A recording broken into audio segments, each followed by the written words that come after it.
ఇది ఇంకా దారుణమైన విషయం. ఇది ఎంత దారుణం అంటే ఒక్కొక్క ఇంట్లో 250 ఓట్లు, ఒక్కొక్క ఇంట్లో 180 ఓట్లు, ఇక మొత్తం లిస్ట్ ఉంది మా దగ్గర. ఒక్కొక్క ఇంట్లో 80 ఓట్లు, 90 ఓట్లు. ముందు మేము కూడా ఏమనుకున్నాం, అవేమన్నా అపార్ట్మెంట్లేమో కాబట్టి ఉన్నాయేమో అనుకున్నాం. కానీ మా వాళ్ళు అక్కడ పోయినారు. పోయి చూస్తే ఇక్కడ మొత్తం లిస్ట్ ఇది మీకు ముందు పెడతాను. మొత్తం కూడితే దగ్గర 14-15 వేల ఓట్లు, 14-15 వేల ఓట్లు.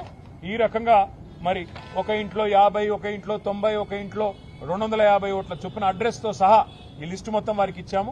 14-15 వేల ఓట్లు ఈ రకంగా కొల్లగొట్టే ప్రయత్నం కాంగ్రెస్ చేస్తా ఉన్నది.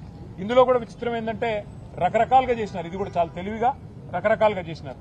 మేము ఫిజికల్ వెరిఫికేషన్ కోసం పోయినాం. కొన్ని అడ్రస్లు తీసుకొని బూత్ల వారీగా, క్లస్టర్ల వారీగా మేము నిజంగా ఓట్లు ఉన్నాయా లేవా, ఉంటే వీళ్ళు ఏమైనా దొంగ ఓట్లు చేసినారా, ఏం చేయబోతున్నారు తెలుసుకోవడానికి ఫిజికల్ గా ఆ ఇంటికి పోయి మరీ చెక్ చేసినాం. చెక్ చేస్తే బూత్ నంబర్ 125, ఇది చాలా విచిత్రమైన ఒక అనుభవం మాకు. ఒక ఇంట్లో 23-24 ఓట్లున్నాయి.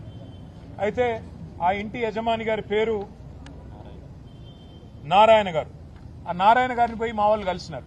నారాయణ గారు, మరి మీ ఇంట్లో 23 ఓట్లున్నాయి, దయచేసి మా పార్టీకి వేయండి, మాకు మద్దతు చెప్పండి, కేసీఆర్ గారిని గెలిపించండి అని మేము పోయినాం. పోతే ఆయన మొత్తం ఓటర్ లిస్ట్ ఆయన కూడా చూసుకున్నాడు. 23లో ఏ ఒక్కటి కూడా మా ఇంటి ఓటు కాదని ఆయన చెప్తున్నాడు. అందులో మీరు మొత్తం పేర్లతో సహా నేను ఇస్తాను మీకు, సీఓ గారికి కూడా ఇచ్చాను. మొత్తం హిందూ ఓట్లున్నాయి, ముస్లిం ఓట్లున్నాయి, అన్ని ఉన్నాయి, రకరకాల పేర్లున్నాయి. ఆయన మొత్తం చూసి ఆశ్చర్యపోతున్నాడు. ఆయన వీళ్ళెవ్వరూ నాకు తెలియదు, ఈ ఓట్లు ఎక్కడికి వెళ్ళి వచ్చినాయో నాకు తెలియదు, నాకు సంబంధమే లేదు, కొన్ని కిరాయోళ్ళు అనుకుంటే నేను జీవితంలో ఎన్నడూ ఏ ముస్లిం ఫ్యామిలీకి కూడా నేను కిరాయికి ఇవ్వలేదు, కాబట్టి ఇవి ఎక్కడి నుంచి వచ్చినాయో నాకు తెలియదు, ఖచ్చితంగా దొంగ ఓట్లు అని చెప్పి ఆ నారాయణ గారు కూడా ధృవీకరించి మా వాళ్ళకి చెప్పారు. దాంతో పాటు మేము ఇంకా కొన్ని ఫీల్డ్ వెరిఫికేషన్ కూడా చేసినాం. ఒక ఇంట్లో 47 ఓట్లుంటే ఆ ఇంటికి కూడా పోయినాం. ఇది ఇంటి నెంబరు 8-3-2-231/B/118. ఈ ఇంటికి పోయినాం. పోయి చెక్ చేసినాం. చెక్ చేస్తే ఇక్కడ మొత్తం దొంగ ఓట్లే.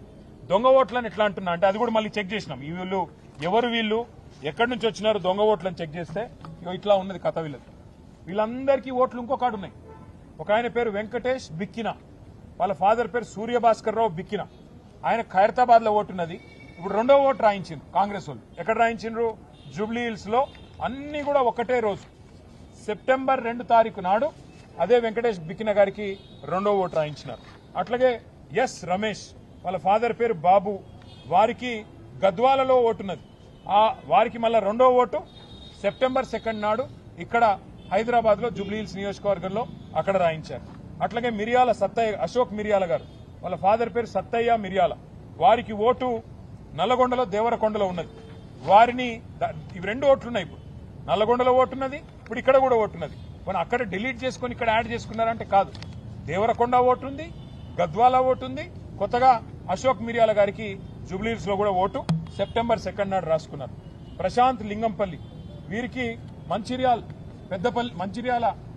పెద్దపల్లి పార్లమెంట్ లోని మంచిర్యాల కాన్స్టిట్యున్సీలో మొన్నటిదాకా ఓటుంది, ఇప్పుడు అక్కడ ఓటుంది.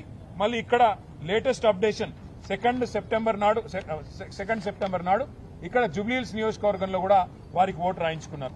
ఇది ఇంకొక ఎగ్జాంపుల్. షేక్ రసూల్, వారు ఉప్పల్ అసెంబ్లీ నియోజకవర్గంలో మల్కాజ్గిరి పార్లమెంట్ లో వారికి ఓటు ఉంది. ఇప్పుడు కొత్తగా జూబ్లీహిల్స్ లో కూడా ఓటు రాయించారు. షేక్ నయీబ్ రసూల్ అని చెప్పి వారికి మిడిల్ నేమ్ యాడ్ చేసి ఇక్కడ కూడా ఒక ఓటు రాయించినారు. అట్లాగే వెంకటేష్ కోట. చదువుతూ పోతే కొన్ని వేల ఎగ్జాంపుల్స్ ఉన్నాయి. ఇవన్నీ కూడా కేవలం మేము ఫీల్డ్ లో తిరిగి, మా పార్టీ నాయకులు ఫీల్డ్ లో తిరిగి వెరిఫై చేస్తే ఇన్ని ఎగ్జాంపుల్స్ మాకు దొరికినాయి.